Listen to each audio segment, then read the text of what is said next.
তো যা ইচ্ছা তাই কর, আমি নিচে গেলাম। তবে একটা কথা মাথায় রাখিস, তোর এমন আচরণের জন্যই কিন্তু তুই রীতিতাকে হারাবি। চাচু। আশফাক মীর আর এক মুহূর্ত দেরি করলেন না, বড় বড় পা ফেলে সেখান থেকে দ্রুত বেরিয়ে এলো। আফরোজা শেখ এখন অতিথিদের সামনে নিজের ভারসাম্য রাখার চেষ্টা করছেন, মুখে সৌজন্যের হাসি, কিন্তু ভেতরে একরাশ লজ্জা আর ক্লান্তি, অপরাধ বোধ গলায় বললেন, আমার এই ছেলেটা একটু বদমেজাজি, কিছু মনে করবেন না প্লিজ। আসলে সব ভাই বোনের মধ্যে ওর রাগটা একটু বেশি, হুটহাট রেগে যায়, আবার একটু পরে ঠিক হয়ে যায়। আপনারা এসব নিয়ে চিন্তা করবেন না, আদনান কিন্তু একদমই এরকম না। তারেক রায়ান হালকা হাসার চেষ্টা করে বললেন, জি, আমরা আগে থেকেই আপনার ছেলের সম্পর্কে জানি, আর আদনানের সম্পর্কেও খোঁজখবর নিয়েছি। আমাদের কোনো আপত্তি নেই, আপনি বিয়ের কথাবার্তা এগুতে পারেন। এই কথায় আফরোজা শেখের চোখে ঝিলিক ফুটে উঠল। এক মুহূর্তে তার ক্লান্ত মুখে ফিরে এলো রাজকীয় প্রশান্তি, হালকা হেসে বলে উঠলেন, আলহামদুলিল্লাহ, তাহলে এবার তো মিষ্টি মুখ করাই যায়। হালিমা, বানি, কে বলো তো মিষ্টি নিয়ে আসতে। হালিমা বেগম ধরফরিয়ে উঠে রান্নাঘরের দিকে চলে যায়। চারিদিকে আবার কথাবার্তা শুরু হলো, কিন্তু পরিবেশে একটা টানটান নীরবতা এখনও রয়ে গেছে। সবার মনে লেগে আছে একটু আগে ঘটে যাওয়া ঝড়ের প্রতিধ্বনি। এই সময় আহিয়া এসে বসে রিদির পাশে, এতে রিদি একটু সরে বসলো। আহিয়া অবাক হয়ে রিদির দিকে তাকিয়ে জিজ্ঞাসা করলো, কি হয়েছে তোর? আসার পর থেকে তুই আমার সাথে কথা বলছিস না কেন? রিদির ঠোঁট চেপে ফিসফিস করে বলে উঠল, কি কথা বলবো তোর সাথে? আজকে যা কিছু ঘটেছে সব কিছুর জন্য তুই দায়ী। আহিয়া বেশ খানিকটা অবাক হয়ে যায়, চোখ বড় বড় করে বিস্ময়ের সাথে বলল, আমি কি করেছি? তুই তোর মাকে বলেছিস আমাকে যেন আদনানের জন্য বউ করে আনে, তাই না? আহিয়ার ঠোঁট জোড়া ফাঁক হয়ে যায়। সে এক মুহূর্ত থম মেরে বসে থাকে, অতঃপর রিদির কানে ফিসফিস করে বলল, আজব, আমি যখন জানি তুই ভাইয়াকে ভালোবাসিস, তাহলে আমি আদনান ভাইয়ের কথা কেন বলবো? বিশ্বাস কর রীতি, আমি আম্মুকে কিছুই বলি নাই। হৃদি চোখে অবিশ্বাসের ছায়া নিয়ে তাকালো তার দিকে। সেদিনও তো তুই আদনানের কথা বলেছিলি, আমি বিশ্বাস করি না। আমি সত্যি বলছি, আম্মু নিজে থেকে আদনান ভাইয়ের জন্য তোকে পছন্দ করেছে। আর তাছাড়া আমি তো নিজেও জানতাম না যে আদনান ভাইয়ের জন্য যে মেয়ের কথা বলছে সেটা তুই। আজকে তোকে দেখে আমিও অবাক হয়েছি। হৃদি ভ্রুকুচকে আহিয়ার দিকে তাকিয়ে রইল। তার মুখের অভিব্যক্তি ধীরে ধীরে নরম হয়ে এলো। সে বুঝতে পারছে আহিয়া সত্যি বলছে। একটা গভীর নিঃশ্বাস নিয়ে নিচু গলায় বলল, আচ্ছা ঠিক আছে, হয়েছে, আর বলতে হবে না। আহিয়া একটু স্বস্তি পেল। চোখ তুলে তাকাতে অনিচ্ছাকৃতভাবে দৃষ্টি আটকে গেল আদনানের দিকে। আদনান তখন তাদের দিকেই তাকিয়ে আছে। আহিয়া অস্বস্তিতে একটু নড়েচড়ে সোজা হয়ে বসে। এমন সময় সিঁড়ির ধাপে পায়ের শব্দ হতেই ড্রয়িং রুমে বসা সবার চোখ ঘুরে যায় সেই দিকে। আহাদ কেমন নির্লিপ্ত ভঙ্গিতে নেমে আসছে, হাতে ব্যান্ডেজ পেঁচাতে পেঁচাতে। শেষ সিঁড়ির ধাপে পা রেখে সরাসরি তাকায় হৃদির দিকে। হাতে থাকা ব্যান্ডেজ দাঁতের সাহায্যে গিট দিয়ে উঁচু গলায় ডেকে উঠল। Cocoa, serious? আহাদের ডাক শুনে সঙ্গে সঙ্গে হাজির হলো তার দুই পোষা কুকুর। আহাদ একটু ভঙ্গি করে এসে বসলো ড্রয়িং রুমের এক কোণের সোফায়। টেবিল থেকে একটা লাল বল নিয়ে পা দুটো টেবিলের উপর তুলে দিল। এরপর একরকম খেলতে শুরু করে তাই দুই পোষা প্রাণীর সাথে। একবার লাল বলটা ছুঁড়ে মারে দূরে, আর তার পোষা কুকুর দুটো দৌড়ে গিয়ে মুখে তুলে এনে আহাদের হাতে তুলে দেয়। তার এই অদ্ভুত ভঙ্গিমা আর খেলায় ড্রয়িং রুমের সবাই অবাক হয়ে তার দিকে তাকিয়ে আছে। এই তো একটু আগেও কত তুলকালাম করলো, অথচ এখন সম্পূর্ণ শান্ত। আহাদ এবার লাল বলটা ছুড়ে দিয়ে জোরে ডেকে উঠল। ঋতু, ঋতু। ঋতু তাকাতেই আহাদ দু আঙ্গুল দিয়ে ইশারা করে কাছে ডাকলো। ঋতু দ্রুত আহাদের সামনে এসে দাঁড়ায়। আহাদ ঘাড় বাঁকিয়ে তাকালো আদনানের দিকে, অতঃপর হালকা হেসে বলল, বাড়িতে বিয়ে হচ্ছে অথচ আমি মিষ্টি পেলাম না। যা মিষ্টি নিয়ে, কুইক। এই বলেই দৌড়ে গিয়ে রান্নাঘর থেকে মিষ্টি নিয়ে এলো।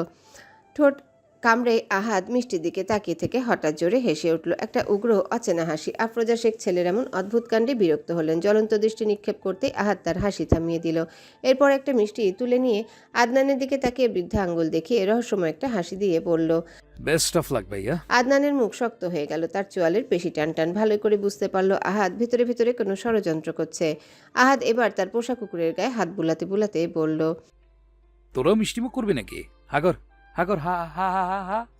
আহাদ এসব কর্মকাণ্ডে উপস্থিত সবাই বিরক্ত হলো। তারেক রায়ান ধৈর্যে চরম পর্যায়ে পৌঁছে গেল, তবুও নিজেকে সংযত করে শক্ত হয়ে বসে রইলেন। ফরিদা বেগমও চুপচাপ বসে শুধু তাকিয়ে রইল। তবে তানভীরের কাছে বিষয়টা খুব কৌতূহলী মনে হলো। সে আহাদের ভাবভঙ্গিতে মাঝে মাঝে হেসে ফেলে। হৃদি আহাদের এই পরিবর্তনের কারণ বুঝতে পারল না, কেমন অস্থিরতা হলো তার। নিজেকে সামলিয়ে উঠে উপরের দিকে যেতে নেয়। তখন আফরোজা শেখ জিজ্ঞাসা করলেন, কোথায় যাচ্ছ? জি জি ওয়াশরুমে। তিনি সাথে সাথে আদনানের দিকে তাকিয়ে বললেন। আদনান, হৃদিতাকে ওপরে নিয়ে যাও। আদনান বিরক্ত মুখে উঠে হৃদিতাকে নিয়ে উপরে চলে যায়। তারা করিডোর পার হতেই আহাদ তড়াক করে উঠে দাঁড়ালো। সে ধীরে ধীরে তাদের পেছনে সিঁড়ি ভাঙতে লাগলো, চোখে বিদ্রুপের হাসি। দুই কুকুর তার পেছনে ছুটল। আদনান হৃদিতাকে আহিয়ার রুমের কাছে রেখে নিজের রুমে চলে যায়। হৃদি আহিয়ার রুমে গিয়ে একটু ফ্রেশ হয়ে কিছুক্ষণ পর আবারও বেরিয়ে আসে। আর তখনই সামনে পড়ে আহাদের। হৃদির বুকটা ধরফর করে উঠে। একটা শুকনো ঢোক গিলে আহাদ হালকা হেসে বিদ্রুপ মেশানো গলায় বলল, আমাকে ভয় পাচ্ছেন নাকি ভাবিজি? আহাদের মুখে ভাবি ডাক শুনে মুহূর্তে হৃদির জগৎ উল্টে গেল। সে কি ঠিক শুনছে? আহাদ রাজা তাকে ভাবি সম্বোধন করছে। হৃদিকে এক দৃষ্টিতে তাকিয়ে থাকতে দেখে আহাদ হাসলো আরো প্রশস্ত হয়ে। এবার একটু ঝুঁকে এসে দুই আঙ্গুলে তুড়ি বাজিয়ে বলল, ভাবিজি, পুরুষ নারীর চোখের প্রেমে পড়ে, পুরুষ কিন্তু নারীর চুলের প্রেমে পড়ে, পুরুষ কিন্তু নারীর আঙুলের মায়ে পড়ে, পুরুষ কিন্তু নারীর ছায়ারও মায়ে পড়ে ভাবিজি। বাকি কথাগুলো নাই বললাম? সাবধান ভাবিজি, দেবর পড়ে যেতে পারে মায়ায়। তার কথা শুনে রীতি হতভম্ব হয়ে দাঁড়িয়ে রইল। এক বিন্দু পরিমাণ নড়ার শক্তিও যেন তার নেই। আহাদ পা থেকে মাথা পর্যন্ত পরখ করল হৃদিকে। হৃদির মনের অবস্থা বুঝতে পেরে ঠোঁটে এক চিলতে হাসি ফুটিয়ে বলল, বাই দ্য ওয়ে, শাড়িটা সুন্দর, শাড়িটা মানিয়েছে আপনার শরীরে। এই বলে চোখ টিপে দিয়ে পাশ কাটিয়ে হৃদির গা ঘেঁষে চলে গেল। হৃদি পাথরের মূর্তির মতো স্তব্ধ হয়ে দাঁড়িয়ে আছে। আর তখনই পাশের রুম থেকে আদনান বেরিয়ে আসে। হৃদিকে এভাবে থ মেরে দাঁড়িয়ে থাকতে দেখে এক মুহূর্তে দ্বিধা করে এগিয়ে যায় তার দিকে। কাছে এসে গম্ভীর গলায় জিজ্ঞাসা করলো, এনি প্রবলেম? হৃদি চোখ তুলে তাকায় আদনানের দিকেই। প্রথম আদনান কোনো কথা বলছে তার সাথে। হৃদি এক মুহূর্ত তাকিয়ে থাকে তার চোখের দিকে, বোঝার চেষ্টা করে আসলে তার জীবনের মোড় কোন দিকে ঘুরতে চলেছে। আদনান ভ্রু কুচকাতে হৃদি মাথা নেড়ে বলল, ও না না কিছু না। তাহলে এবার নিচে যাই। হৃদি শুধু চোখের ইশারা করলো। এরপর দুজনেই করিডোর পেরিয়ে নিচের দিকে হাঁটা দিল। দূর থেকে আহাদ সেদিকে তাকিয়ে নিজের খোঁচা খোঁচা দাড়িতে হাত বুলিয়ে একটা বাঁকা রহস্যময় হাসি দিল। ড্রয়িং রুমে যেন নিস্তব্ধতার এক অদ্ভুত আস্তরণ পড়েছে। ঘড়ির টিকটিক শব্দটা যেন এই নীরবতার বুক চিরে প্রতিধ্বনিত হচ্ছে। উপরতলা থেকে ধীরে ধীরে নামছে আদনান আর হৃদিতা। দুজনের মুখে যেন কিছু অনুচ্চারিত অনুভবের ছায়া। হৃদি নেমে গিয়ে বসলো আহিয়ার হালিমা বেগমের মাঝখানে, আর আদনান গিয়ে বসলো সোফার অপর প্রান্তে। আহাদ উপরের করিডোরে গ্রিলের ওপরে ভর দিয়ে দাঁড়িয়ে আছে। তার চোখ যেন ছুরির মতো বিদ্ধ হয়ে আছে সোজা হৃদির উপর। হৃদি তখন কথা বলছে হালিমা বেগমের সাথে, কিন্তু হঠাৎই তার দৃষ্টি গিয়ে থামল আহাদের সেই গাঢ় বাদামি চোখের চাহনিতে। হৃদির বুক কেঁপে উঠল অজানা অনুভবে। অস্বস্তি চেপে রেখে সামান্য নড়ে চড়ে বসলো, কিন্তু আহাদের চোখ সরল না। সে তাকিয়ে রইল নিবিষ্ট, তীব্র এবং ভেতর থেকে জ্বলন্ত অগ্নিদাহ নিয়ে। এই অদ্ভুত চোখাচোখি এড়ালো না বিচক্ষণ আফরোজা শেখের দৃষ্টি। তার কপালে গভীর ভাঁজ পড়ল। নিজের ছেলের পাগলামো আর এই মুহূর্তে হৃদির দিকে তাকিয়ে থাকা চোখের ভাষা পড়তে বেশিক্ষণ সময় লাগলো না। তার ছেলের সেই চোখের ভাষা তাকে ভীত করল। মনের মধ্যে এক অদ্ভুত অস্থিরতা বয়ে গেল। একটা প্রশ্ন যেন বুকের ভিতর কেঁপে উঠল নিঃশব্দে। তবে কি সে কোনো ভুল করছে? ঠিক সেই সময় মূল দরজা খুলে প্রবেশ করলেন আমজাদ মীর। তার আগমনে ঘরের বাতাসে যেন এক ভারী স্রোত বয়ে গেল। সবার দৃষ্টি ঘুরে গেল তার দিকে। গম্ভীর সুউচ্চ, কিন্তু মুখে অল্প ক্লান্তির ছাপ। দরজার কাছে দাঁড়িয়ে তিনি এক মুহূর্ত থেমে গেলেন। তার চোখে বিস্ময়ে তর্জনী আঙ্গুল দিয়ে কপাল চুলকে ভাবতে লাগলো। তাকে বলা হয়েছিল সে যেন আজ একটু আগেই আসে। কাজের চাপে সে কথা ভুলে গিয়েছিলেন। এখন এসে দেখছেন ঘটনার গতি তার অনুপস্থিতিতেও থেমে নেই। তিনি ধীরে ধীরে এগিয়ে এলেন হল ঘরের মাঝখানে। তারেক রায়ান তাকে দেখে শ্রদ্ধা ভরে উঠে দাঁড়ালেন। আমজাদ মীর এগিয়ে গিয়ে কুশল বিনিময় করলেন। অতঃপর মুখে হালকা হাসি এনে বললেন, আরে বসুন বসুন, এখন তো কেবল সম্পর্ক শুরু। দুজন মিলে গল্প গুজব করব, জমিয়ে আড্ডা দিব, সেসব তো এখনও বাকি আছে। তারেক রায়ান বিনীতভাবে হাসলেন আর আবার বসলেন নিজের নির্দিষ্ট জায়গায়। আমজাদ মীরও বসে পড়লেন আফরোজা শেখের পাশে। এক গ্লাস পানি হাতে নিয়ে চুমুক দিলেন। আর ঠিক সেই মুহূর্তে চোখ গিয়ে থামলো সামনে হাত জড় করে বসে থাকা হৃদিতার উপর। হৃদিকে দেখে তার গলায় চুমুকের পানি হঠাৎ বিদ্ধ হলো। কক্ষ করে কেসে উঠলেন। এবার তার দৃষ্টি ঘুরে গেল উপরতলার দিকে। সেখানে আহাদ এখনও তীক্ষ্ণ দৃষ্টিতে তাকিয়ে আছে তাদের দিকে। তার সেই তীক্ষ্ণ চাহনিতে আরও কয়েকবার কেসে উঠলেন আমজাদ মীর। আফরোজা শেখ এগিয়ে এসে একটু অস্থির গলায় জানতে চাইলেন, কি হয়েছে আপনার? শরীর খারাপ লাগছে? আমজাদ মীর কাশির ভেতরে চোখ তুলে তাকালেন নিজের স্ত্রীর দিকে। অতঃপর আরও দুবার কেসে নিয়ে গলা পরিষ্কার করে বললেন, না কিছু হয়নি, আমি ঠিক আছি। ঠান্ডা পানি মুখে নিয়েছি তো, তাই হয়তো গলা বসে গেছে। আফরোজা শেখ এবার একটু শান্ত হয়ে বসলেন। আমজাদ মীর কোনো রকম নিজেকে আর পরিস্থিতি সামলানোর চেষ্টা করলেন। সামান্য বিরতি চেয়ে মৃদু হেসে আশফাক মীরের দিকে তাকালেন, একটা নীরব ইঙ্গিত করলেন চোখের ইশারায়, অতঃপর নিজের রুমের দিকে হেঁটে গেলেন।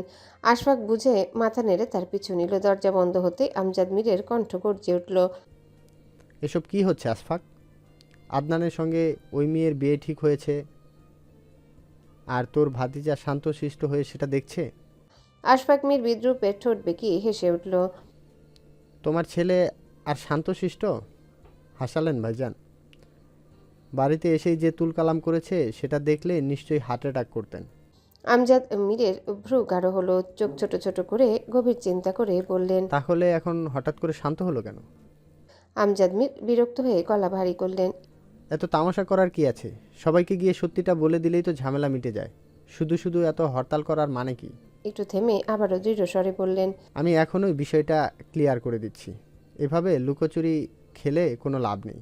তিনি পা বাড়াতেই আশফাক তীক্ষ্ণ কণ্ঠে বলল। আমজাদ মীর থেমে ঘুরে তাকালেন। মানে? আশফাক এগিয়ে এসে গম্ভীর গলায় বলল। তুমি ভুলে যাচ্ছ কয়েকদিন আগের খবরটা।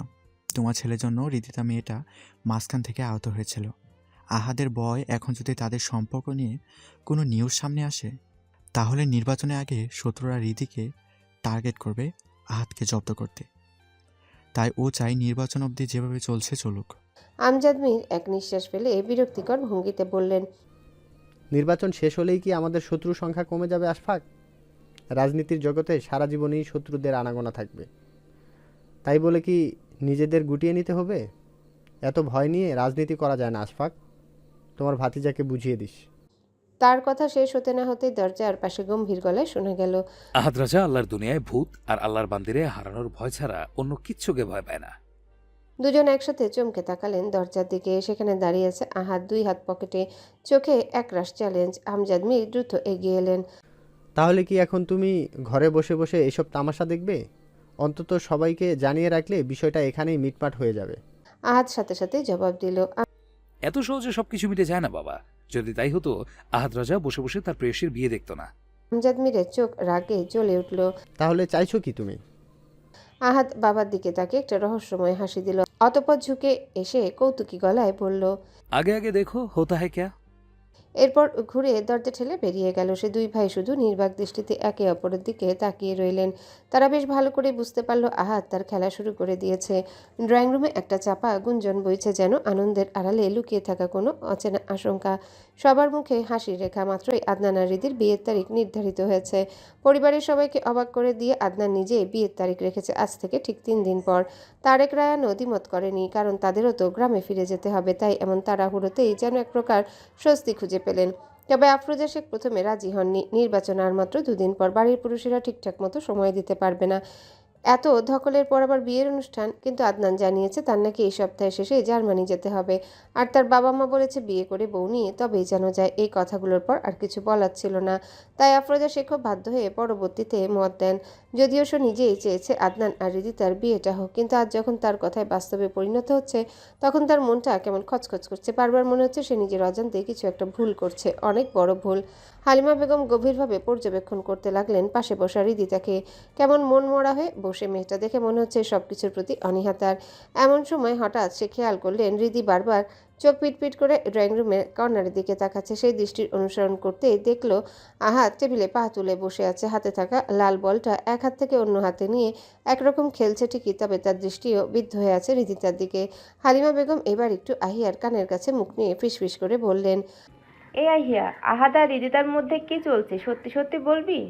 আহিয়া এক ঝলক তাকিয়ে দুজনকে দেখেন, একটা ছোট্ট নিঃশ্বাস ফেলে নিচু গলায় বলল। চাচি আম্মু, আমি তো নিজেই বুঝতে পারছি না, তোমাকে কি বলবো। হালিমা বেগম কিছু না বলে চুপ করে গেলেন। তার মনে কিন্তু গোপন উদ্বেগে ঢেউ উঠল। ঠিক তখনই রিদির মাথায় টোকা পড়ল। চমকে ঘুরে তাকাতেই দেখলো তানভীর দাঁড়িয়ে। রিদির মাথাটা আদনানের দিকে ঘুরিয়ে দিয়ে মুখে দুষ্টুমি মাখা হাসি এনে বলল। দুলাভাই এদিকে, তুই ওদিকে তাকে আছিস কেন? রিদি দাঁত চেপে নিজেকে সংযত করে বলল।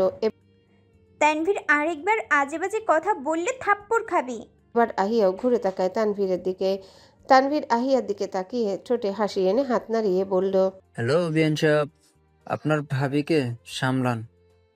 যখন তখন আমার মতো শান্তশিষ্ট ছেলেটাকে মারে। রিদি এবার চোখ কুঁচকে বলল। শান্তশিষ্ট লেজ বিশিষ্ট আস্ত একটা বান্দর। এই কথা শুনে আহিয়া মুখ টিপে হেসে ফেলল। তানভীর মুখ গম্ভীর করে আদনানের পাশে গিয়ে বসে পড়ল। আদনানও বিরক্ত মুখে আর চোখে তাকায় তার দিকে, একটু নড়ে চড়ে সরে বসে। এমন সময় হালিমা বেগম আহিয়াকে বললেন। আহিয়া, আমার রুম থেকে ফোনটা একটু এনে দে না মা। আহিয়া উঠে পড়তে তানভীর চট করে বলল। চলুন বিয়ান, আমি সাহায্য করি। কিন্তু তানভীর দাঁড়ানোর আগে আদনান তার কাঁধে চেপে ধরে বসিয়ে দেয়। তানভীর অবাক হয়ে ভ্রু কুঁচকে প্রশ্ন করল। কি হয়েছে দুলাভাই? আদনান চোয়াল শক্ত করে একটা কৃত্রিম হাসি টেনে বলল। কোথায় যাচ্ছ শালাবাবু? বিয়ানকে একটু সাহায্য করে আছি। আদনান তার কাঁধে শক্ত হাত রেখে আহিয়ার দিকে তাকালো, চোখে শীতল আগুন নিয়ে বলল। তোমার বিয়ান ফোন আনতে যাচ্ছে, চালের বস্তা না। চুপচাপ এখানে বসে থাকো। তানভীর আদনানের কথা শুনে অসহায়ের মতো বসে রইল। শুধু এমনি বসে আছে বললে ভুল হবে। আদনান একরকম জোর করে তাকে বসিয়ে রেখেছে। হৃদিতা ওদের দিকে তাকিয়ে বিরক্ত হয়ে সেখান থেকে উঠে আহিয়ার পিছু যায়। আহিয়া যখন ফোন নিয়ে ফিরছিল তখন হৃদিতার সামনে এসে দাঁড়ালো। আহিয়া অবাক হয়ে জিজ্ঞাসা করলো। কী রে, কী হয়েছে তোর? কিছু লাগবে? ছোট করে উত্তর দিল হৃদি।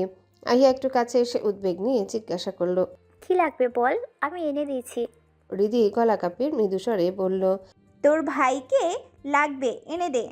এক মুহূর্তের জন্য সময় থমকে গেল। আহিয়া হৃদির দিকে তাকিয়ে রইল অবিশ্বাসে।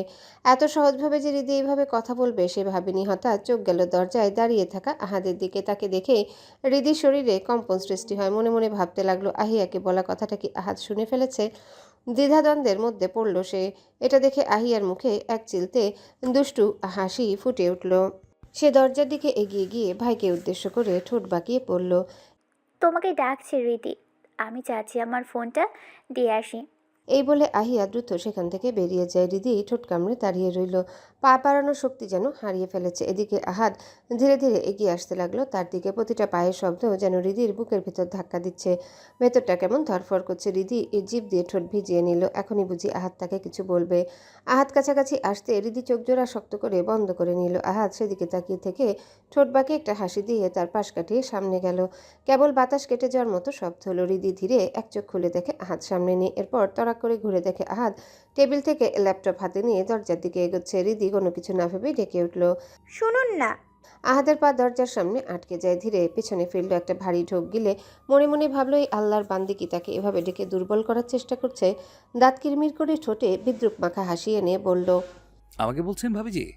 হৃদির মুখ রক্তবর্ণ হয়ে গেল। আহাদের সামনে গিয়ে ফুঁসতে ফুঁসতে বলল। আমাকে ভাবি কেন ডাকছেন? আহাদ একটু ভঙ্গিমা করে ঠান্ডা স্বরে বলল। যাক বাবা, আমার গুণধর ভাইকে নাচতে নাচতে বিয়ে করতে এসেছেন, ভাবি রাখবো না তো কি রাখবো? একটু ঝুঁকে হৃদির কানের কাছে ফিসফিস করে বলল। জানু? শেষ শব্দটা কানের কাছে ঝরে পড়তে হৃদির বুকের ভেতর কাঁপুনি ধরল। কিছু বলার শক্তি নেই, শুধু ড্যাব ড্যাব করে তাকিয়ে রইল আহাদের দিকে। আহাদও নীরব হয়ে তার প্রিয়সীর মুখের দিকে তাকিয়ে রইল কয়েক সেকেন্ড। অতঃপর আবারও ফিসফিস করে বলল। আমার থেকে দূরে থাকবেন ভাবিজি, আপনার দেবর কিন্তু মোটেও ভালো লোক না। হৃদি এবার চোখ বড় বড় করে তাকালো। ঠোঁট শক্ত হয়ে উঠল। রাগে নাক ফুলে গেছে। দাঁত কিরমির করে বলল। বজ্জাত বেটা। অতঃপর গটগট করে আহাদকে রেখে রুম থেকে বেরিয়ে গেল। আহাদ স্থির দাঁড়িয়ে রইল দরজার পাশে। তার প্রেয়সী চলে যাওয়া পিঠের দিকে তাকিয়ে একাই বিড়বিড় করে বলল। অবশ্যই বজ্জাত তো বটেই, তা নাহলে তোমার বাপের চেয়েও 1 ডিগ্রি উপরে উঠতে পারতাম জানো। এই নিস্তব্ধতার ভেতর দিয়ে কেটে যায় টানা 2 দিন। আদনান আর হৃদিতা বিয়ে নিয়ে 2 পরিবারে হুলস্থুল পড়েছে। আজকে সকালে হৃদির ভাই ইব্রাহিম আর মামা নুরুল আমিন এসে হাজির হয়েছে। আরেকদিন নাকি বাকি বিয়ের, অথচ হৃদি যেন প্রতিটা মুহূর্তে চেষ্টা করছে বিয়েটা থেকে পালানোর পথ খুঁজছে।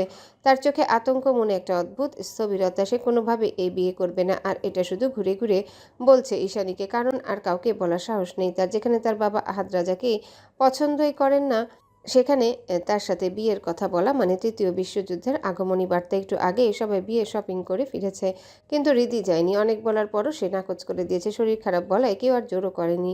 এই মুহূর্তে ঈশানী বিয়ের শপিং গোছগাছ করছে, কার কোনটা সব ঠিক করছে। কিন্তু সেই কাজের ভেতরে বারবার শুনছে হৃদির গলা, একই কথা, একই কান্না, একই অনুনয়। ঈশানী এবার রেগে যায়, এক প্রকার ধমকে উঠল। কি সমস্যা তোর? আমি আগেই বলেছিলাম আমি এসবের মধ্যে নাই, তাহলে আমার কানে কাছে ঘ্যান ঘ্যান করছিস কেন? যা বলার ভাইয়াকে বা আব্বুকে বল। হৃদির বুকটা কেমন ফেটে যাচ্ছে, চোখে পানি ছলছল করছে, এখনই টপকে পড়বে এমন অবস্থা। সে ফুপিয়ে উঠে বলল, আমি কি তোমার বোন না? আমার জন্য এতটুকু করতে পারবে না? ঈশানী এক মুহূর্ত তাকিয়ে থেকে বোনের ভঙ্গুর মুখের দিকে। বুকের ভেতরটা কেমন হালকা ব্যথায় মোচড় দিয়ে ওঠে। দুদিন নিয়ে তার বোনের নাজেহাল অবস্থা, চোখে মুখের দিকে তাকানো যাচ্ছে না। সে দ্রুত নজর সরিয়ে চোখ মুছে গলা কাঁপিয়ে জবাব দিল, না, আমি কিছু পারবো না। হৃদি গাল বেয়ে টপ টপ করে গরম অশ্রু গড়িয়ে পড়ল। ঠোঁট চেপে কান্না সংযত করার চেষ্টা করলো। থেমে থেমে বলল, আমি আবারও বলছি বুবু, একটু সহযোগিতা করো প্লিজ। শুধু কোনোভাবে বিয়েটা বন্ধ করো, আর কিছু করতে হবে না। ঈশানী চোখের পানি মুছে বোনের দিকে তাকায়, তার কণ্ঠে কঠোরতা। আমি বলেই এই বিয়ে বন্ধ হয়ে যাবে। কি বলে বিয়ে বন্ধ করব? তুই আহাদ রাজাকে ভালোবাসিস এটা বলে? আহাদ রাজা তো এত ক্ষমতাবান, কই সে তো কিছুই করছে না। এটার মানে সে তোকে ভালোবাসে না রীতি। তাহলে আমি কোন ভরসায় বিয়ে বন্ধ করব? আর ওই দিন যখন বিয়ে ঠিক হয়েছে তখন তোর মুখে ঠুলি পড়েছে, তখন বলতে পারিসনি? এখন আমাকে কেন এসব বলছিস? আমি কিছু করতে পারবো না, যা এখান থেকে। কথাগুলো যেন ছুরির মতো গিয়ে বিঁধল হৃদির মনে। তার ঠোঁট কাঁপছে, চোখ থেকে অনবরত অশ্রু গড়িয়ে পড়ছে। হঠাৎ নিচু হয়ে ঈশানীর পায়ের কাছে বসে প্যাচপ্যাচ করে নাক টেনে বলল, মরে যাব আমি। ঈশানী ফোঁস করে হালকা হেসে বলল, এটা আমিও বলেছিলাম এক সময়, কিন্তু দেখ এখনো দিব্যি বেঁচে আছি, সংসার করছি মন দিয়ে। হৃদি ঠোঁট ফুলিয়ে ফিসফিস করে বলল। তাহলে মরে যা। এই তিনটা শব্দ যেন ঘরের সব নিস্তব্ধতা ছিঁড়ে দিল। ঈশানীর নিজেরও বিশ্বাস হয় না কথাটা তার মুখ ফসকে বেরিয়েছে। সাথে সাথে মুখে হাত দিয়ে চেপে ধরে চোখ বড় বড় করে তাকায় হৃদির দিকে। হৃদি স্থির দৃষ্টিতে তাকিয়ে আছে তার দিকে, চোখে বিস্ময় আর গভীর যন্ত্রণার ছোঁয়া, ভেতরে হাজারটা ভাঙা অনুভূতি। ঈশানীর সামনে থেকে ধীরে ধীরে উঠে দাঁড়িয়ে পড়ে। হৃদির শরীরটা কেমন ভার ছেড়ে দিয়েছে। আজ নিজেকে অসহায় মনে হচ্ছে, বড্ড অসহায়। ঈশানীর বুক কেঁপে ওঠে, অনুশোচনায় ভরে যায় পুরো মন। দ্রুত এগিয়ে গিয়ে বোনের হাত ধরতে চায়, কণ্ঠ কেঁপে যায়। বোন দেখ, আমি এভাবে বলতে চাইনি, রাগের মাথায় কি বলেছি। হৃদি ঝটকা মেরে তার হাত সরিয়ে দেয়, চোখের পানি মুছে নেয়। হাতের পেছন দিয়ে একটা ভারী নিঃশ্বাস ফেলে দরজার দিকে এগিয়ে যায়। পা টেনে টেনে নিঃশব্দে রুম থেকে বেরিয়ে আসে, যেন পৃথিবীর সব আলো পেছনে ফেলে চলে যাচ্ছে। রাত তখন অনেকটাই গভীর, ঘড়ির কাঁটা একটারও বেশি পেরিয়ে গেছে। রাতের আকাশটাও আজ কেমন বিষণ্ণ, চারিদিকে সব নিস্তেজ লাগছে। হৃদিতা বারান্দার গ্রিলে মাথা ঠেকিয়ে বসে তাকিয়ে আছে সেই অসীম আকাশে। ঠান্ডা মৃদু হাওয়ায় তার চুলগুলো উড়ে এসে গাল ছুঁয়ে যাচ্ছে, কিন্তু তার ভেতরের দেহটাকে নিভাতে পারল না। সন্ধ্যার পর কয়েকবার আহাদ রাজাকে সে কল করেছে, সেও তার কল রিসিভ করলো না। তবে কি সত্যি আহাদ রাজা তাকে ভালোবাসে না? যদি তাই হয়, তাহলে তার ওই গাঢ় বাদামি ঘন পাপড়িযুক্ত চোখে সে কেন এক টুকরো প্রশান্তি খুঁজে পায়? সে স্বীকার না করলেও তার চোখের ভাষা তা অস্বীকার করা যায় না। তাহলে কেন সে চুপ করে আছে? কেন সবাইকে সব বলছে না? কেন আমার মতো করে বলছে না যে আমার হৃদিকেই লাগবে? ভাবতে ভাবতে তার চোখের শীতলশ্রু গড়িয়ে পড়লো গাল বেয়ে। সে আর পারছে না ভাবতে, তার ভিতরটা জ্বলে যাচ্ছে। যন্ত্রণা হচ্ছে, তার ভীষণ যন্ত্রণা হচ্ছে।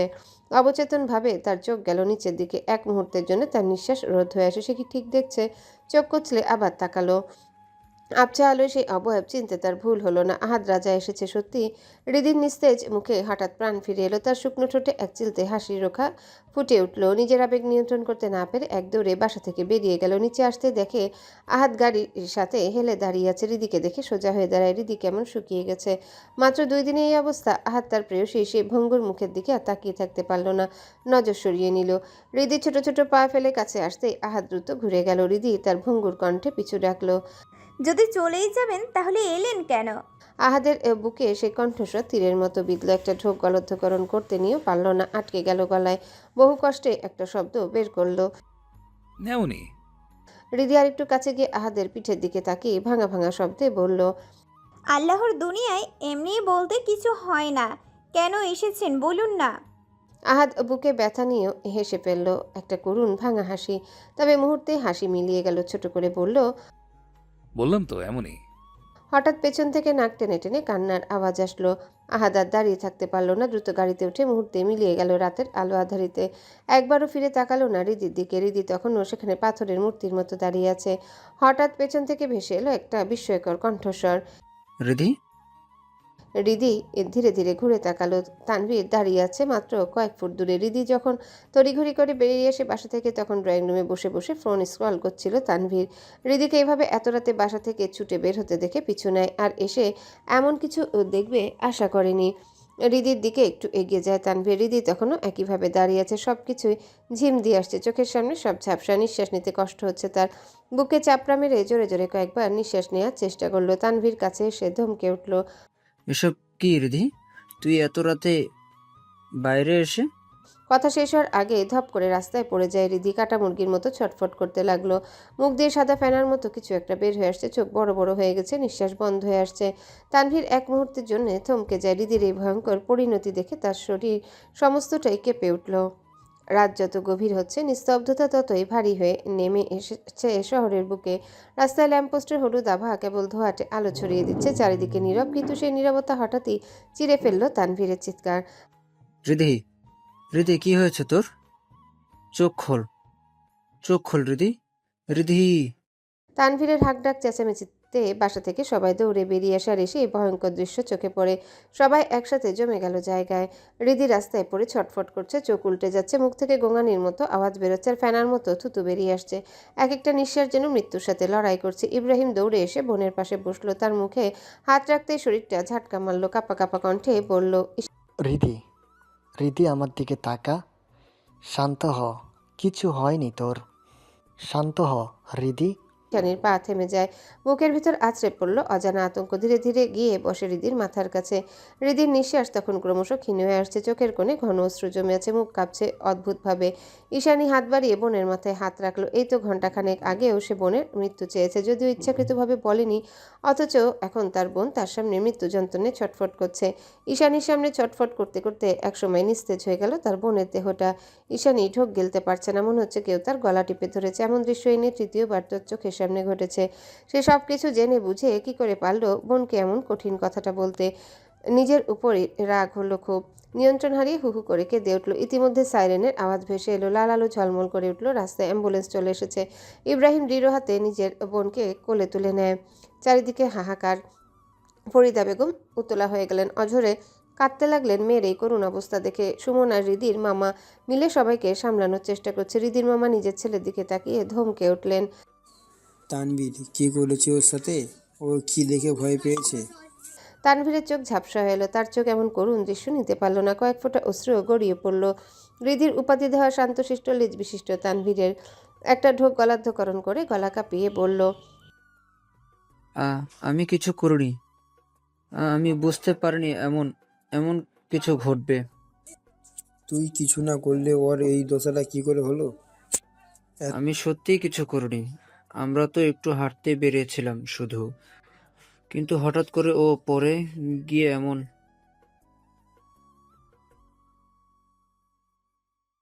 তো রাতে হাঁটতে যাবার দরকারটা কি ছিল? এখন দেখ মেয়েটার কি দশা হয়েছে। ওর মন খারাপ ছিল, তাই ভাবলাম। তানভীর সত্যিটা লুকিয়ে গেল। হৃদের যে আহাদ রাজার সঙ্গে দেখা করতে এসে ভয়ঙ্কর পরিণত হলো, তানভীর বলতে চেয়েও বলতে পারল না। নুরুল আমিন রাগে থরথর করে কাঁপতে লাগলেন। নিজের ছেলের দিকে তাকিয়ে আবারও ধমকে উঠলেন। এমন সময় ইব্রাহিম ডাক দিলেন অ্যাম্বুলেন্সের ভিতর থেকে। তানভীর দৌড়ে গেল সেদিকে। সাইরেনের শব্দ আবারও বেজে উঠল। অ্যাম্বুলেন্সটা লাল আলো ছড়িয়ে ধীরে ধীরে মিলিয়ে গেল রাতের অন্ধকারে। হাসপাতালের 102 নম্বর কেবিনের সামনে অস্থির সময় পার করছেন হৃদির পুরো পরিবার। ভেতরে হৃদির মুখে অক্সিজেন আর হাতে স্যালাইন। তার বুক ধীরে ধীরে উঠছে নামছে, যেন মৃত্যুর সাথে নিঃশব্দ যুদ্ধ চলছে। এমন সময় কেবিনের দরজা ঠেলে হাতের গ্লাভস খুলতে খুলতে বেরিয়ে আসে আদনান। আদনান গ্লাভস খুলে পাশে ট্রেতে রাখলো। একটা গভীর নিঃশ্বাস নিয়ে দেয়ালের সাথে হেলান দিল। তার গড়া শিরাগুলো টান টান হয়ে উঠেছে, মুখে ঘাম জমেছে। কিছুক্ষণ চুপ থেকে একটা ভারী নিঃশ্বাস ফেলল। অবশেষে তারেক রায়ান আর ইব্রাহিমের দিকে তাকিয়ে নিচু কণ্ঠে বলল, এর আগেও কি এমন হয়েছিল? তারেক রায়ান মাথা নেড়ে দৃঢ় স্বরে বলল, হ্যাঁ, দুবার হয়েছে। প্রথমবার হয়েছে ওর যখন 9 বছর বয়স তখন। এরপর অনেক দিন কিছু হয়নি, শুধু মাঝে মধ্যে অচেতন হয়ে যেত, 5-10 মিনিট, কখনো বা আধ ঘন্টা, এরপর ঠিক হয়ে যেত। শেষ 3 বছর আগে এমন হয়, আর আজকে নিয়ে তৃতীয়বার।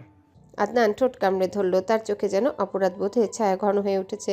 সে মাথা নিচু করে একবার নিজের ভিতরে খুইয়ে গেল। সে ভালো করে জানে এটাকে অ্যাপিলেপসি বলে। এমন তখনই হয় যখন কোনো কারণে ভয় পায়, কিংবা মস্তিষ্কে অনেক বেশি চাপ সৃষ্টি হয়, অথবা অক্সিজেনের ঘাটতি বা মানসিক ধাক্কা বা ট্রমা থেকেও এমন হতে পারে। আবার রক্তে শর্করার অস্বাভাবিকতার কারণও হতে পারে। সে চোখ তুলে ভ্রু গুছিয়ে ইব্রাহিমের দিকে তাকিয়ে প্রশ্ন করল, প্রথম যখন হয়েছে তখন কি স্বাভাবিক? কিছুই ঘটেছিল? হ্যাঁ, ওর চোখের সামনে একটা মারামারি হয়েছিল। একজনকে রক্তাক্ত অবস্থায় দেখেছিল। তারপর এমনই হঠাৎ খিঁচুনি ওঠে। তা এখন খুব ভয় পেয়েছিলাম। ডাক্তার দেখা হয়নি তখন? দেখিয়েছি, ডাক্তার বলল ভয় পাওয়ার কিছু নেই, ধীরে ধীরে ঠিক হয়ে যাবে, শুধু সাবধানে থাকতে হবে। আদনান চোখ বন্ধ করলো। একটা তীব্র নিঃশ্বাস বুকের গভীর থেকে বেরিয়ে এলো। তার মনে হলো ঘাড়ের পেছনে কেউ পাথর বেঁধে দিয়েছে। নিজেকে বড্ড অপরাধী মনে হচ্ছে। সবকিছু জেনে শুনে এমন সিদ্ধান্ত নেওয়া তার মোটেও উচিত হয়নি। সে ধীর কণ্ঠে ধীরে বলল, আমি কিছু ওষুধ দিয়ে দিয়েছি, চিন্তার কারণ নেই। হৃদি এখন অনেকটাই সুস্থ। সকাল পর্যন্ত সব ঠিক হয়ে যাবে ইনশাআল্লাহ। ইনশাআল্লাহ। সবাই একটু স্বস্তির নিঃশ্বাস ফেললো, কিন্তু আদনান সেই স্বস্তির অংশ হতে পারল না। তার চোখে যেন এক অব্যক্ত জ্বালা, ভিতরটা জ্বলছে দাউ দাউ করে। আজকে শুধুমাত্র তার জন্য হৃদির এই অবস্থা। আহাদের সাথে বাজি আর নিজের ভালোবাসা হাসিল করার লোভে এত বড় সিদ্ধান্ত নিয়েছে।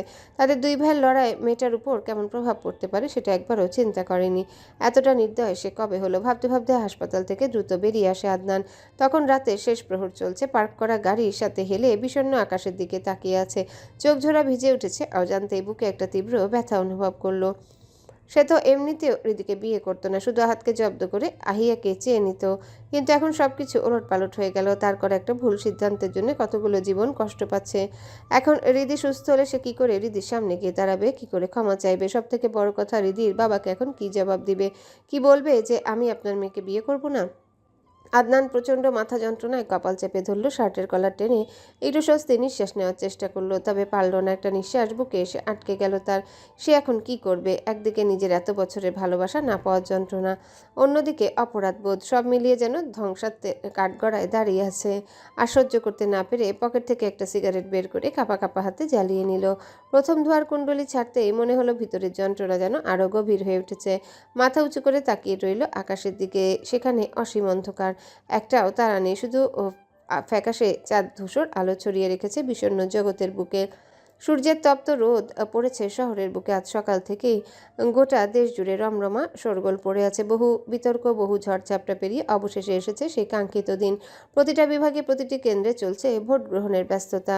রাস্তায় রাস্তায় পুলিশের পাহারা, মোড়ে মোড়ে ব্যারিকেড, বাতাসে ধুলা আর অজানা উত্তেজনার গন্ধ। দিনভর ভোট শেষে এখন চলছে গণনা।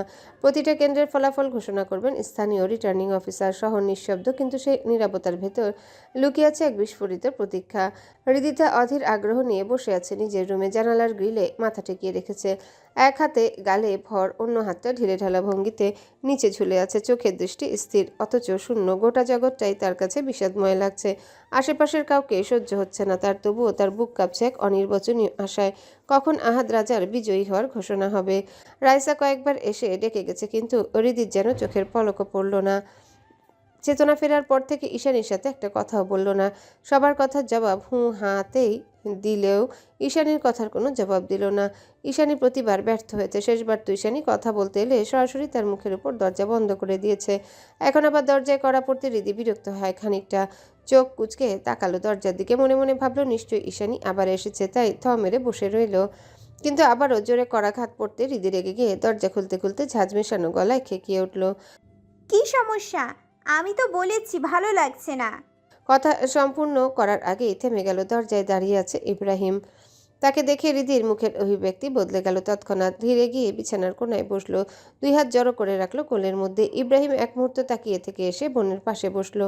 এভাবে নীরবে কেটে গেল কয়েক সেকেন্ড। এবার ইব্রাহিম বোনের দিকে তাকিয়ে স্নেহময় কণ্ঠে বলল, আজকে উপলব্ধি করতে পারলাম আমার ছোট্ট বোনটা সত্যি অনেক বড় হয়ে গেছে।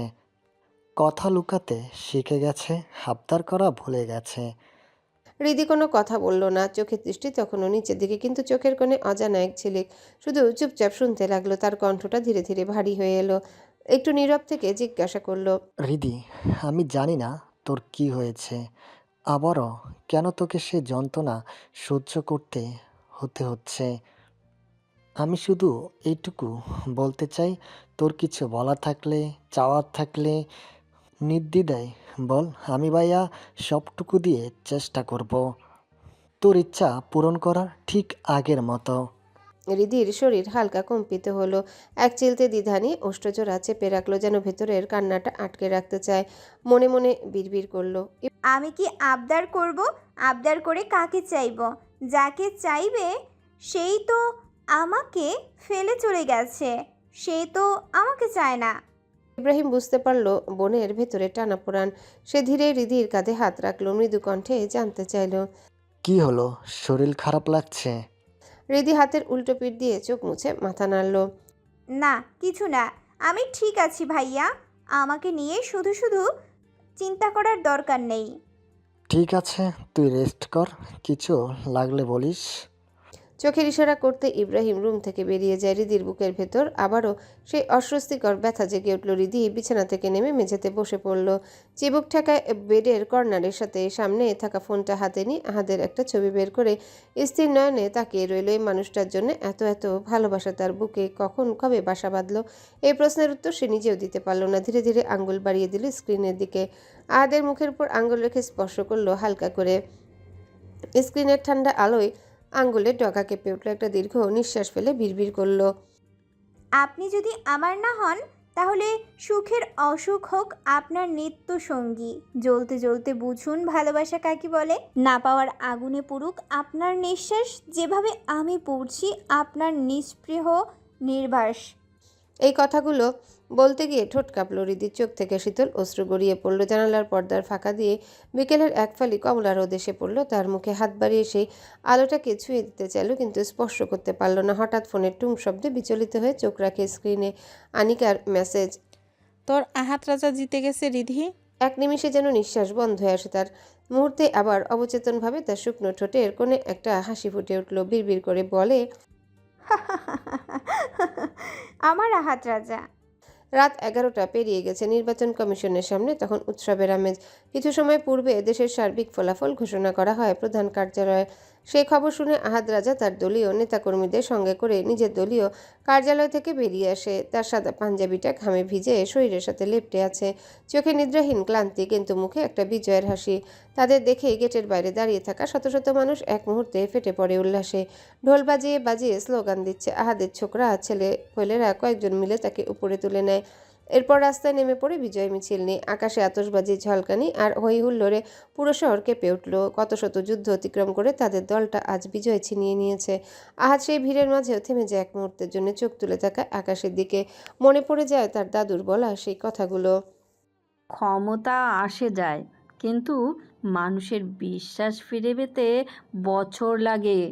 তাই ক্ষমতা হারালেও যেন মানুষের বিশ্বাস কখনো না হারায়। রাজনীতি করতে গেলে জনগণের বিশ্বাস জুগিয়ে নিতে হয় দাদুভাই। আহাদ মৃদুস্বরে আকাশের দিকে তাকিয়ে বলে ওঠে, আমি তোমার কথাটা রাখতে পেরেছি দাদু। তোমার আহাদ রাজার দল জয়ী হয়েছে। সে শুধু ক্ষমতাই না, মানুষের বিশ্বাসও জয় করে নিয়েছে। কিন্তু সেই বাক্য শেষ হওয়ার আগে বুকের ভিতর এক অদ্ভুত হাহাকার জেগে ওঠে। চারিপাশে বিজয়ের উল্লাস, কিন্তু তার ভেতরে যেন নিঃশব্দ এক অন্ধকার ছড়িয়ে পড়ে। সে রাজনীতিতে জিততে পারলেও তার প্রেয়সীকে এখনো জিততে পারেনি। আর এই চরম সত্যিটা তাকে ভিতর থেকে তিলে তিলে নিঃশেষ করে দিচ্ছে। হৃদি সেই নির্লিপ্ত দৃষ্টি, অভিমান মেশানো নীরবতা, কোমল মুখ, মনে পড়তেই তার বুকটা অদ্ভুতভাবে কেঁপে উঠল। দলীয় কার্যালয়ের উল্লাস পেছনে ফেলে রেখে ছুটে বেরিয়ে এলো সেই ভিড় থেকে। সময় তখন আনুমানিক 1:30 কি 1:40 হবে। তার গাড়ি এসে থামে রিদির বাসার সামনে। ঢাকা শহরে তখনও শোরগোল চলছে, তবে রিদির বাসার গলিটা সবসময়ের মতোই নীরব। আহাদ গাড়ি থেকে নেমে সারাদিনের ক্লান্ত দেহটা এলিয়ে দেয় গাড়ির বনেটে। চোখ জোড়া বিদ্ধ হলো 6 তলায় রিদির বারান্দার দিকে। একটা অস্বস্তিকর নিঃশ্বাস ফেলে হাত দুটো বুকে ভাঁজ করে রাখে। ঠোঁটের কোণে মৃদু কাঁপন। সে একরাশ আশা নিয়ে অপেক্ষা করতে থাকে, এই বুঝি তার প্রেয়সী এসে তাকে অভিনন্দন জানাবে। কিন্তু না, অনেকক্ষণ অপেক্ষা করার পরও রিদি আসলো না। আহাদের মুখে এবার বিরক্তির ছোঁয়া নামে ধীরে ধীরে। সে আরও কিছুক্ষণ দাঁড়িয়ে অপেক্ষা করে। সব শেষে ধৈর্য হারিয়ে পকেট থেকে একটা সিগারেট বের করে আগুন জ্বালায়। ধোয়ার কুণ্ডলিতে হারিয়ে যায় তার মুখ। প্রতিটা টান যেন বুকের গভীর ক্ষতটাকে আরও উস্কে দিচ্ছে। শেষ টানটা টেনে সিগারেটটা ছুঁড়ে ফেলে দেয় রাস্তা। অতঃপর নিজেকে সামলাতে না পেরে গাড়িতে উঠে বসে। আরও একবার তাকায় 6 তলার দিকে। একটা ভারী নিঃশ্বাস ফেলে গাড়ি ঘুরিয়ে সেখান থেকে এক মুহূর্তেই উধাও হয়ে যায়। ভোরের আলো তখন পুরোপুরি ছড়িয়ে পড়েছে। মির হাউসের হলঘরে নরম সোনালি আলো ঢুকছে জানালার পর্দার ফাঁক দিয়ে। হালিমা বেগম সকালে উঠে তড়িঘড়ি করে রুম থেকে বেরিয়ে আসতে তার পা থমকে যায়।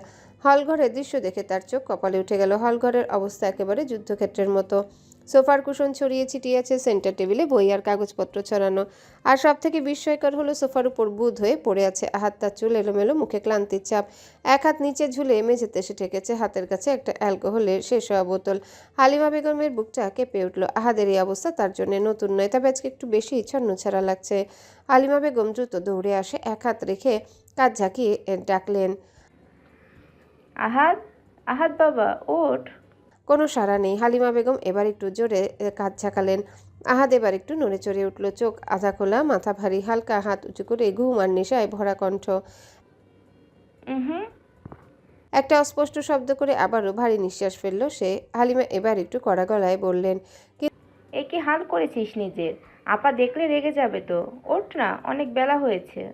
কিন্তু তার কোনো নড়চড় নেই। এমন সময় আশফাক মিরও পাঞ্জাবির হাতা গুটাতে গুটাতে বেরিয়ে আসে। হাতকে এমন অবস্থায় দেখে তার মুখের রং পাল্টে গেল। সামনে থাকা অ্যালকোহলের বোতলটা পা দিয়ে সরাতেই গড়গড় শব্দ করে গড়িয়ে দূরে সরে গেল। আহাদের দিকে ঝুঁকে বিদ্রুপ মাখা গলায় ডেকে উঠল, এই যে ভবিষ্যৎ মন্ত্রী মশাই, পরে পরে ঘুমাবেন নাকি দেশে আর দেশের জনগণ নিয়েও একটু চিন্তা ভাবনা করবেন? তার কণ্ঠের প্রতিটা শব্দে ছিল তীব্র ব্যঙ্গ। আহাদ এবার মাথা কাত করে এক চোখ তুলে তাকালো চাচার দিকে, চোখে লালচে রেখা, মুখে বিরক্তির ছোঁয়া, কিন্তু চাচার কথায় প্রতিবাদ করার ইচ্ছা বা শক্তি কোনোটাই নেই তার। আশফাক মির তখন কানের কাছে এসে ফিসফিস করল, এমন একটা দিনেও তুই নেশা করে দেবদাস হয়ে বসে আছিস? হৃদির বিয়ে হয়ে গেলে কি ঘুম ভাঙবে তোর? আহাদ এবার তড়াক করে উঠে বসলো, মাথাটা এখনো ভারী, চোখে মুখে তীব্র ক্লান্তির চাপ। মাথা ঝাঁকিয়ে নিয়ে চারিদিকে চোখ বুলে নিজের অবস্থানটা বোঝার চেষ্টা করলো। তখনই মনে পড়লো গতকাল রাতের ঘটনা। হৃদির সাথে দেখা না হয় রাগ আর অদ্ভুত হাহাকার নিয়ে সেখান থেকে সোজা চলে যায় হাতির ঝিলে। গাড়ির বনেটের উপর শুয়েছিল, হাতে অ্যালকোহলের বোতল, চোখ তুলে তাকিয়েছিল নীরবে আকাশের দিকে। শহরের আলো আধারির ভেতর নিজের যন্ত্রণা গিলছিল নীরবে। তখনই পকেটের ফোনটা হালকা কেঁপে উঠল। আহাদের ভ্রু জোড়ায় বিরক্তির ভাঁজ পড়ল। সব কোলাহল থেকে সরে এসেও শান্তি নেই। রাগে ঠোঁট চেপে ফোন রিসিভ করতে ওপাশ থেকে ভেসে এলো শাহিনের কণ্ঠস্বর। ভাই কোথায় আপনি? কতবার ফোন দিচ্ছি। আহাদের দাঁত কিরমির করে ওঠে। জাহান্নামে চৌরাস্তায়, এখানে নেটওয়ার্ক নেই, ফোন রাখ। ভাই ভাই একটা নিউজ আছে। রাত 2টার সময় কুরকুরানি উঠছে তোর? তার গলায় ঝাঁজ, রাগে কাঁপছে গলা। শাহিন কয়েক সেকেন্ড চুপ করে থাকে। আহাদ এবার গর্জে ওঠে, যা বলো দ্রুত বল, কুইক। আসলে মিস রিদিতা। আহাদ ঝট করে উঠে বসলো, চোখে আতঙ্কের ছাপ, কণ্ঠ কেঁপে উঠল। কি হয়েছে রিদির? ওপাশ থেকে শাহিনের কোনো সাড়া নেই। আহাদ এবার ধমকে উঠল, শাহিন, আমি জিজ্ঞেস করছি রিদির কি হয়েছে? শাহিন এবার ধীরে ধীরে জবাব দিল। আহাদের শরীর জমে গেল, শব্দগুলো যেন সরাসরি বুকের ভিতর এক ধাক্কা দিল। নিঃশ্বাস আটকে গেল। শাহিন আবারও বলল, এপিলেপসি অ্যাটাক হয়েছিল ভাই। কাল রাতে হাসপাতালে নিয়েছিল, এখন নাকি ঠিক আছে। সকালে বাসায় নিয়ে গেছে।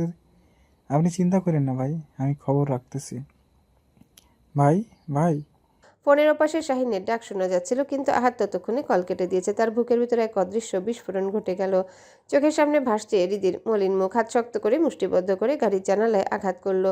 চূর্ণ বিচূর্ণ হলো জানালার কাজ। হাতের পুরনো ক্ষত থেকে আবারও গরম রক্ত গড়িয়ে পড়ছে, কিন্তু সেই যন্ত্রণায় কোনো প্রতিক্রিয়া নেই তার মুখে। শুধু একটা নিঃশব্দ হাহাকার বুক চিরে বেরোচ্ছে, যেন সেটা শব্দের চেয়ে অনেক বেশি ভয়ঙ্কর।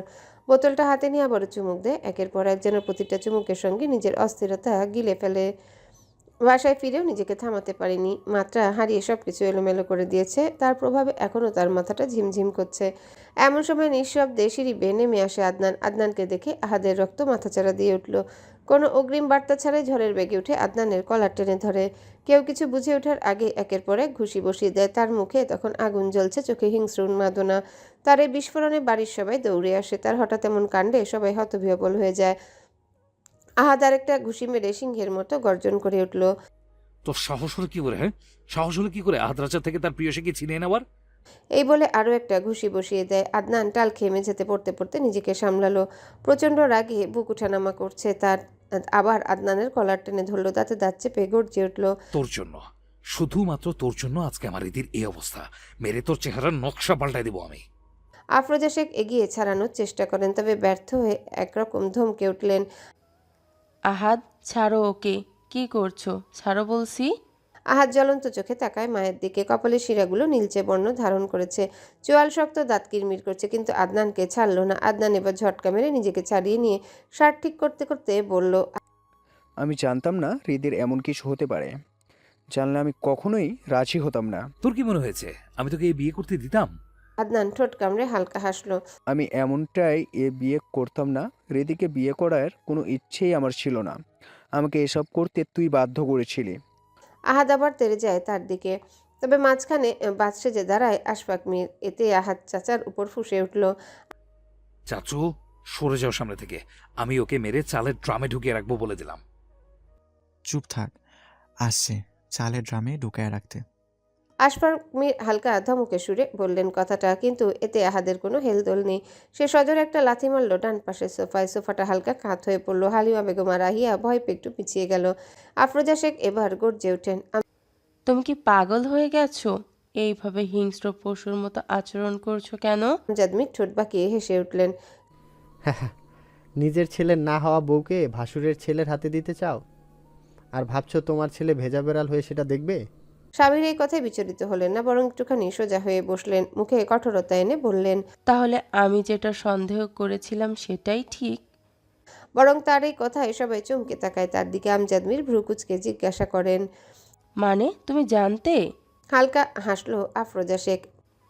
এমনি এমনি তো আর নাম করা লয়ার এর অ্যাওয়ার্ড পাইনি। সন্দেহ আমার সেদিনই হয়েছে, আজ নিশ্চিত হলাম। মায়ের কথা শুনে আহাদের চরম পর্যায়ে রাগ এবার পৌঁছে গেল। হাতের কাছে থাকা ফুলদানি তুলে ছুঁড়ে মারল আদনানের দিকে। আদনান নিচু হয়ে নিজেকে আত্মরক্ষা করলেও ফুলদানি ভেঙে চূর্ণ বিচূর্ণ হলো দেয়ালে। সবাই বুঝতে পারলো মায়ের রাগ আদনানের উপর ঝাড়ছে, কিন্তু আদনান কোনো প্রতিক্রিয়া দেখালো না, কারণ সে জানতো এমন কিছুই ঘটবে।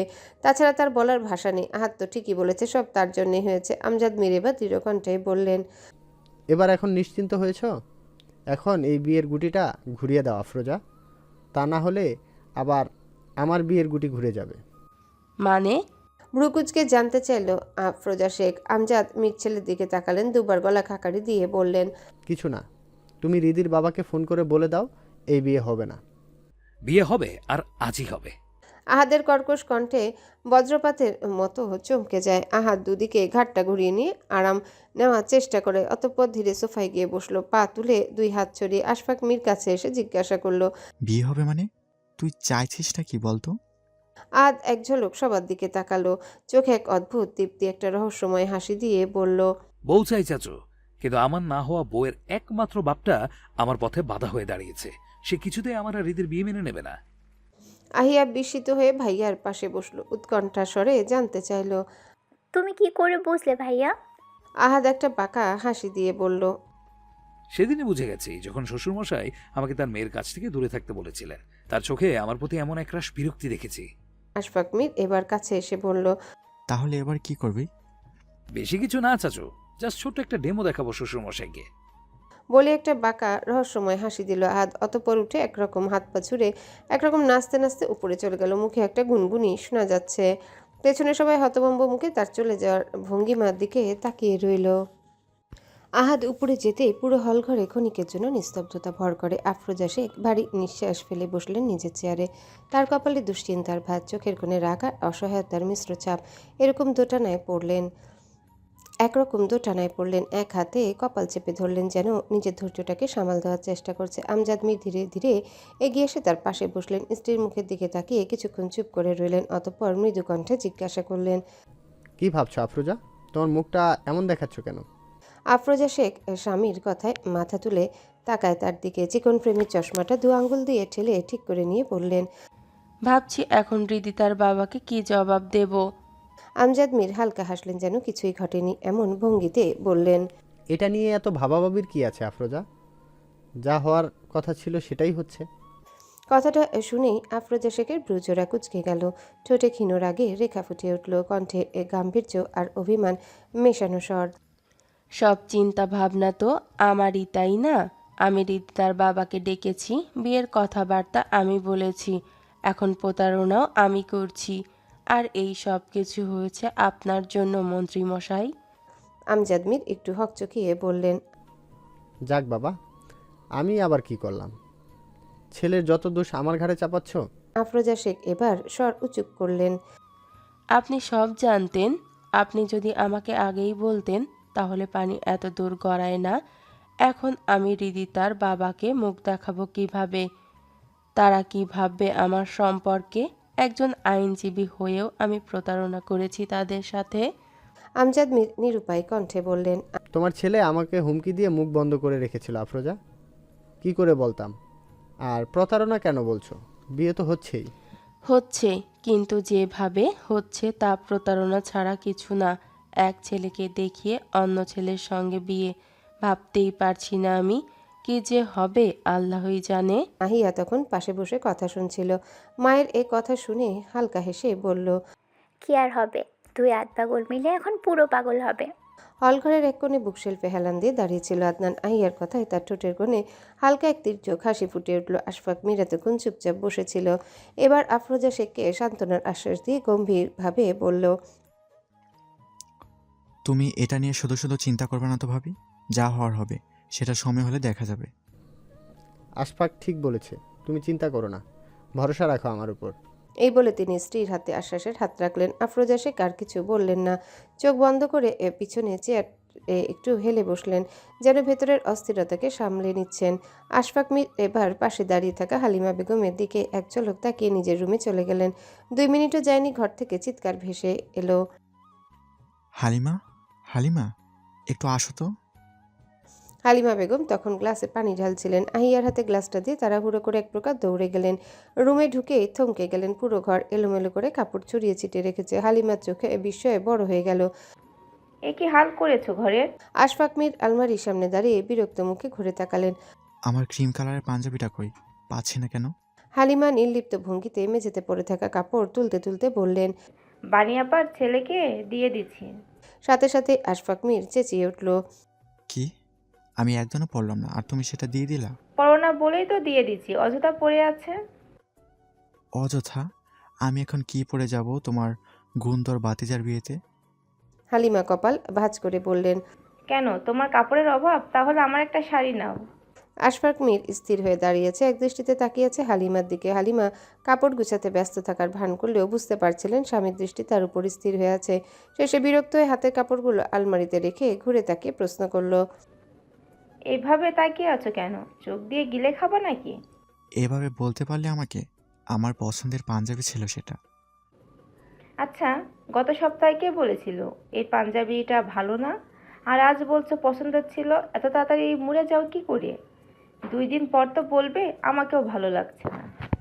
আশফাক মীর 2 পা এগিয়ে এসে নিচু গলায় বললেন, যদি তাই হতো তাহলে এতগুলো বছর আছো কি করে আমার সাথে? আছি তো তোমার ছেলে মেয়ের জন্য, তা না হলে তোমার মতো লোকের সাথে কে থাকতো? আশফাক মীর ভ্রুকুচকে স্ত্রীর দিকে প্রশ্ন ছুড়ে দিল। তুমি বলতে চাইছো আমি খারাপ? বলতে চাইছি না, বলছি। আশফাক মাথা নেড়ে এক নিঃশ্বাস ফেলে বললেন, শুনেছি ভালোবেসে বিয়ে করলে নাকি অনেক সুযোগ সুবিধা আছে। বিবিজান নাকি ভালো মন্দের খেয়াল রাখে, কিন্তু আমার বিবিজান বাড়ি কুকুরগুলোর খেয়াল রাখে। মাগার আমার খেয়াল রাখে না, আফসোস। হালিমা একদম থেমে গিয়ে তাকালেন, অতঃপর ঠোঁটের কোণে হালকা কটাক্ষের হাসি টেনে বললেন, বেশি আফসোস হচ্ছে? তাহলে কচু গাছের সাথে গলায় দড়ি দাও গিয়ে, যত সব, সরো তো। এই বলে হালিমা বেগম তার বুকে হাত রেখে ঠেলে সরিয়ে দিলেন আর রুম থেকে বেরিয়ে গেলেন। আশফাক মীর থেমে দাঁড়িয়ে কিছুক্ষণ তাকিয়ে রইলেন দরজার দিকে। অতঃপর ধীরে ধীরে বিছানায় বসে পড়লেন। মুখে অদ্ভুত হালকা হাসি ফুটে উঠল। রাগে বউটা যেমন ভয়ঙ্কর তেমনি সুন্দর হয়ে যায়। আহারে, আগের মতো শুধু আলিঙ্গনটা করতে পারলাম না। বেলা তখন অনেকটাই গড়িয়ে গেছে। সূর্যটা আকাশের মাঝ বরাবর। আজকে সূর্যটার তাপটা একটু কম, কিন্তু উজ্জ্বলতা যেন আগের দিনের তুলনায় তীব্র। জানালা দিয়ে আসা সেই আলো ঘরের ধুলোবালির সাথে মিশে এক ধরনের হলদেটে আভা তৈরি করেছে, কিন্তু সেই উষ্ণতার ভেতরেও কোথাও একটা অস্বস্তি জমে আছে। রিদিতা বিছানায় শক্ত হয়ে বসে আছে, হাঁটু জড়িয়ে। তার চুলগুলো এলোমেলো হয়ে পড়ে আছে পিঠ জুড়ে। তার মুখে কোনো রং নেই, শুধু ক্লান্তির একটা ধূসর ছায়া। ঠোঁটে অনসিদ্ধান্ত, সে কিছুতে হলুদ মাখবে না। ফরিদা বেগম সেই সকাল থেকে বোঝানোর চেষ্টা করছেন, কিন্তু কোনো কিছুতেই কাজ হলো না। আর ঈশানীর সাথে তো কথাই বলছে না, তাই শেষমেশ বোঝানোর দায়িত্ব পড়ল আনিকার উপর। ঈশানীর সাথে কথা বলে না বলে ঈশানী আনিকাকে খবর পাঠিয়েছে। ঈশানীর সাথে কথা বলে না বলে ঈশানী আনিকাকে খবর পাঠিয়েছে। তাছাড়া আনিকা যেহেতু রিদির বন্ধু, তো তার বিয়েতে থাকবেই। নীলাকেও বলা হয়েছে, তবে নীলা এলো না। আনিকা রিদি সামনে বসে আছে, অনেকক্ষণ ধরে চেষ্টা করছে বোঝাতে। রিধি, সময় নাই আর, এবার তো একটু আন্টির কথাটা শোন। রিদি চুপ করে বসেছিল এতক্ষণ, কিন্তু এবার মুখ তুলে তাকালো, চোখে যেন রক্ত উঠে এসেছে, ঠোঁট শক্ত হয়ে আছে, কণ্ঠটা কেঁপে উঠল। আনিকা, আমার সামনে থেকে যা বলতেছি, তোদের কাউকে আমার সহ্য হচ্ছে না। তোরা সবাই একরকম স্বার্থপর কোথাকার। আনিকা হতভম্ব হয়ে বলল, আরে আমি কি করলাম? সব কিছু জেনে বুঝে এখনো বলছিস আমাকে আদনানের জন্য হলুদ লাগাতে? আনিকা কিছু একটা বলতে যাবে, এমন সময় আবার ফরিদা বেগম একটা বাটিতে করে হলুদ নিয়ে রুমে ঢুকলেন। আঙ্গুল দিয়ে একটু হলুদ তুলে হাত বাড়িয়ে দিয়ে বললেন, আচ্ছা ঠিক আছে, তোর শাড়ি টাড়ি পরে রেডি হওয়া লাগবে না, শুধু গালে একটু ছোঁয়া দিই তাতেই হবে। রিদি এবার বিরক্ত হয়ে চোখ মুখ গুছিয়ে নিল। সকাল থেকে একই কথা একটানা বারবার শুনতে শুনতে কান পচে গেছে, মাথার ভেতর যেন কেউ হাতুড়ি মারছে। রাগে ঠোঁট চেপে চেঁচিয়ে উঠল, কতবার বলেছি আমি হলুদ লাগাবো না? আর হলুদ লাগানো কি ফরজ? নিশ্চয়ই না। তাহলে বারবার একই কথা কেন বলতেছ? তবুও একটা রীতিনীতি তো আছে নাকি? তিনি আবারও হাত বাড়ালেন। রীতি এবার রেগে ধরফর করে বিছানা থেকে নেমে গেল। ধপধপ পা ফেলে ড্রয়িং রুমের দিকে যেতে যেতে বলল, বললাম তো আমি এসব লাগাবো না। আজব। তখনই চোখে পড়ল ড্রয়িং রুমে তার বাবা দাঁড়িয়েছে। রিদিকে দেখে তিনি এগিয়ে এসে মেয়ের মাথায় হাত রাখলেন, শান্ত কণ্ঠে বললেন, ও যখন চাইছে না কোনো জোর ও যখন চাইছে না কেন জোর করছো ফরিদা? ইসলামে কোথাও বলা হয়নি যে হলুদ না মাখলে বিয়ে হয় না। ও না চাইলে থাকুক। ফরিদা বেগম বাবা মেয়ের দিকে রাগি রাগি চোখে এক ঝলক তাকিয়ে নিঃশব্দে টেবিলের উপর হলুদের বাটিটা রেখে রান্নাঘরের দিকে চলে গেল। রিদিকে সেদিকে তাকিয়ে এক কদম বাড়াতেই হোঁচট খেয়ে পড়ে যেতে নেয়। পাশে থাকা চেয়ার আঁকড়ে ধরে নিজের ভারসাম্য রক্ষা করে এরপর চোখ বুলায় চারিপাশে। ড্রয়িং রুমের সোফা টেবিলের এক পাশে সরিয়ে বিয়ের আসনের জন্য জায়গা করা হয়েছে। মাঝখানে সাদা ফুলের দেয়াল আর মেঝেতে রঙিন কুশন, এক পাশে কনের আসন, অন্য পাশে বরের, চারিপাশে লাল গোলাপ আর সাদা ফুল দিয়ে সাজানো হয়েছে। এটা দেখে রিদির বুকের ভেতর অদ্ভুতভাবে কেঁপে উঠল। মনে হলো এই সাজসজ্জার মাঝে সে বন্দী হয়ে গেছে। কেমন অস্থিরতা লাগছে তার, ঠোঁট কেমন শুকিয়ে আসছে, চোখ জোড়া মুহূর্তে পানি ছলমল করছে। কোনো রকম ধরফর করে দৌড়ে এসে ঢুকে পড়ল ওয়াশরুমে। দরজাটা কট করে বন্ধ হতেই আনিকা হতভম্ব হয়ে দরজার সামনে গিয়ে কড়া নাড়ল। রিধি, রিধি, কি হয়েছে? ঠিক আছিস? ভিতর থেকে নাক টানার আওয়াজ এলো। আনিকা বুঝতে পারলো রিদি কাঁদছে, তাই আর ডাকলো না। ভাবলো কাঁদলে হয়তো ওর বুকটা একটু হালকা হবে। সে আবার এসে বিছানায় বসে পড়ল। তার কি করা উচিত, কি বলে সান্ত্বনা দেওয়া উচিত জানে না। শুধু বসে বসে এক হাত দিয়ে অন্য হাতের তালু ঘষতে লাগলো আর অপেক্ষা করতে লাগলো। প্রায় অনেকক্ষণ পর রিদি ওয়াশরুমের দরজা খুলে বেরিয়ে আসে। চুলে তাওয়াল পাচানো, মুখে হালকা পানির ছিটা, তাই একটু ফ্রেশ লাগলেও চোখ দুটো লাল হয়ে ফুলে আছে। রিদি দরজার চৌকাঠে কিছুক্ষণ দাঁড়িয়ে থাকে। এমন সময় ঈশানী এসে কয়েকটা শাড়ি বিছানার উপর ছড়িয়ে রাখলো। রাইসাও তখন পিছু পিছু আসে, মুখে হালকা মেকআপ, চোখে কৌতূহল নিয়ে এসে বসলো বিছানায়। ঈশানী আনিকাকে উদ্দেশ্য করে বলল, এগুলো সব ওর বিয়ের শাড়ি, এখান থেকে যে কোনো একটা পছন্দ করে পরিয়ে সাজিয়ে দিও। ঠিক আছে আপু। আনিকা এক এক করে শাড়িগুলো দেখতে লাগলো। তার চোখ পড়ল একটা লাল শাড়ির উপর, ঝলমলে রক্ত লাল রেশমের উপর গোল্ডেন সুতার ঘন কাজ, যেন আগুনের ভিতর সূর্যের ঝিকিমিকি। আনিকা সেটা তুলে নিয়ে রিদির গায়ে কেমন লাগবে ভাবছে। ঠিক তখনই রাইসা একটা অফ হোয়াইট আর গোল্ডেনের ভিতর ছোট ছোট পাথর জোড়া শাড়িটা তুলে ধরলো। আনিকা আপু, এটা পরাও না, এটা খুব সুন্দর, একদম রিদি আপুর মতো। আনিকা মাথা নেড়ে বলল, রাইসা, বিয়েতে সবাই লাল শাড়িই পরে, লাল শাড়িতেই কনে বেশি সুন্দর লাগে।